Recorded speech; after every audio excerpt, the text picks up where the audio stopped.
Madhya Pradesh nursing फर्जीवाड़े को लेकर भोपाल में अब सियासत शुरू हो चुकी है, जहां कांग्रेस ने प्रेस कॉन्फ्रेंस कर कई सारे सवाल उठाए।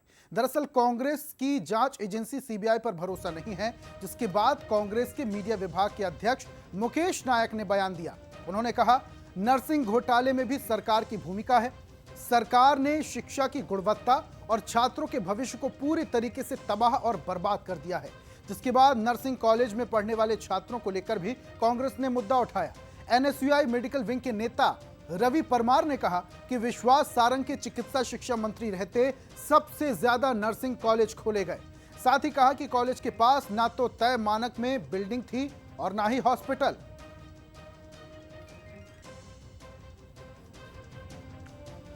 तो नर्सिंग कॉलेज फर्जीवाड़े को लेकर इन दिनों सियासत लगातार जारी है और दूसरी तरफ जब सीबीआई के अधिकारियों पर ही सवाल उठने लगे, तो अब ऐसे में कांग्रेस के तमाम नेता अब मोर्चा संभाले हुए हैं। मैं तो ये कहूँगा, तो अब इस चीज़ से एक चीज़ प्रमाणित हो गई है कि कांग्रेस जो आरोप लगाती थी पहले तो सीबीआई के ऊपर, वो तो पुष्ट हो ही गए हैं। साथ ही में इन सीबीआई के अधिकारियों की जांच के ऊपर बहुत बड़ा संदेह का प्रश्न चिन्ह लग चुका है। और इनने जो पूर्व में जांच करी है, चाहे व्यापम की या वर्तमान में जो अभी हाल ही में नर्सिंग कॉलेजों की जांच करी है, वो सब फर्जीवाड़ा है। पुनः जांच होनी चाहिए और इनको तो जेल भेज के इनके ऊपर कठोर कार्रवाई होनी चाहिए। साथ ही साथ जांच की एजेंसी सीबीआई से बदल करके मैं चाहूँगा, हम कांग्रेस पार्टी की तरफ से इसकी न्यायिक जांच की मांग करते हैं। कॉलेजों को मध्य प्रदेश नर्सिंग रजिस्ट्रेशन द्वारा नामांकन के लिए 22-23 सत्र के छात्रों के नामांकन के लिए लिस्ट जारी की गई है। इसमें कई ऐसे कॉलेज शामिल हैं जिसमें कि जिनके संचालक गिरफ्तार हो चुके हैं और वो सीबीआई की कस्टडी में। उन कॉलेजों के भी नाम शामिल किया जाना मतलब पूरी तरह से स्पष्ट हो रहा कि चिकित्सा शिक्षा विभाग ने सांठगांठ करके ये लिस्ट जारी की है। इसमें मले नर्सिंग कॉलेज के प्रिंसिपल और संचालक दोनों गिरफ्तार हो चुके हैं। उसके बावजूद इस लिस्ट में उनका नाम है। आरडी मेमोरियल कॉलेज इंदौर के संचालक गिरफ्तार हो चुके हैं। धार नर्सिंग कॉलेज के संचालक गिरफ्तार हो चुके हैं। प्रत्यान नर्सिंग कॉलेज के संचालक गिरफ्तार हो चुके हैं। और कई ऐसे कॉलेज जिनको धरातल में ना अस्पताल है ना बिल्डिंग है, एक बिल्डिंग में, उन कॉलेजों को भी इसमें नाम शामिल है। मतलब पूरी सीबीआई की रिपोर्ट जो है सुटेबल वाली, वो संदिग्ध होने के बाद भी इन कॉलेजों की 20 तारीख को पूरी सीबीआई की कार्रवाई के होने के बाद सोमवार को जारी की गई, जिससे कि यह स्पष्ट होता है कि इसमें पूरी तरह से सांठगांठ की गई है।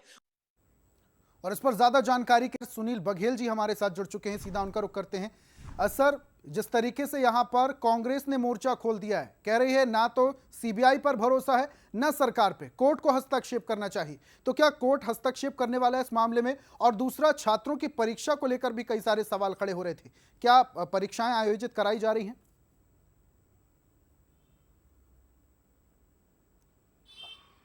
ऋषभ, देखिए, जहां तक भरोसे की बात है तो इस पूरे जो ये गंदगी सीबीआई के अधिकारियों की तरफ से जो बाहर आई है, तो इसमें एक बड़ी आशा की किरण यह भी है कि इस गंदगी को किसी और ने नहीं, किसी और एजेंसी ने नहीं, खुद सीबीआई ने अपने तालाब की गंदगी को साफ करने की कवायद शुरू की है। अब हम यदि आगे बढ़ते हैं जांच की, तो बात सिर्फ नर्सिंग की नहीं है। मैं बता दूं कि इसका जो एक अहम किरदार है राहुल राज, वो व्यापम घोटाले से भी जुड़ा रहा है। मतलब व्यापम घोटाले की जांच से भी जुड़ा रहा है। और मैं आपको बता दूं कि कई ऐसे प्राइवेट कॉलेज थे जिन्होंने सरकारी सीटों पर अपने मन से मनमाने ढंग से मेरिट को ताक पर रख करके एडमिशन दिए, लेकिन ये सीबीआई जांच में इन इंस्पेक्टर की लापरवाही का ही नतीजा रहा है कि किसी भी बड़े संचालक को, किसी भी बड़े मेडिकल कॉलेज संचालक को अभी तक उसके अंजाम तक नहीं पहुंचाया जा सका है।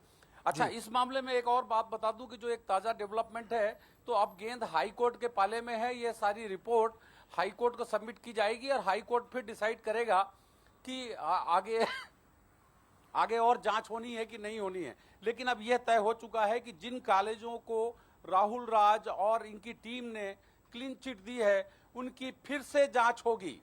मैं आपको फिर से बता दूं कि जिन कॉलेजों की जांच का जिम्मा इनके हाथ था और जिन कॉलेजों को यह क्लीन चिट दे चुके हैं, उनकी फिर से जांच होगी। और जो कॉलेज यह आवेदन देंगे कि हमें हमारा सब कुछ अच्छा होने के बावजूद चूंकि हमने रिश्वत नहीं दी और इसलिए हमें क्लीन चिट नहीं दी है, तो आवेदनों पर भी विचार हो सकता है।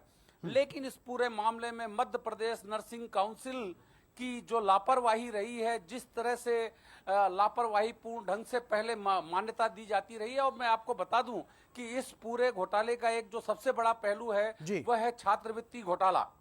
जी, जो भी नर्सिंग के छात्र होते हैं, आपके पिछड़ा वर्ग के या SC ST वर्ग के हैं, इनको 35,000 रुपए की, करीब 30 से 35,000 रुपए की छात्रवृत्ति मिलती है और फर्जी छात्र भर करके उनको छात्रवृत्ति दी जाती है। यदि इस छात्रवृत्ति घोटाले की जांच शुरू हो गई तो एक प्रदेश का एक और बहुत बड़ा घोटाला सामने आएगा। जी बिल्कुल बिल्कुल। सुन लीजिए, एक और बड़ा घोटाला सामने आ सकता है, लेकिन एक बात आपने बहुत सटीक कही कि CBI ने ही खुद इस गंदगी को साफ करने का काम किया। बहुत बहुत शुक्रिया तमाम चर्चा और तमाम